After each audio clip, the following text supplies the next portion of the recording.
Id-deputat laburista Rozjen Kutajer dalgħodu tilfet opportunità li tirratifika u tibdel id-dikjarazzjoni kontroversjali li għamlet fuq Facebook fl-2018 meta ddikjarat li l-embrijun mhuwiex bniedem.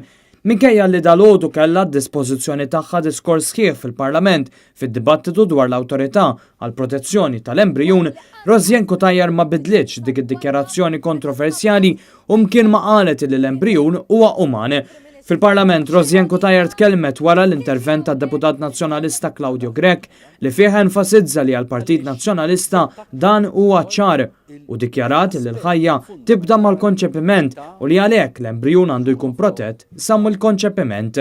Minflok esprimiet opinjoni favur il-protezzjoni tal-embrijun u li dan huwa uman, id-deputat laburista għażlet li tattakka lill-Partit Nazzjonalista u lil kap tiegħu Adrian Delija.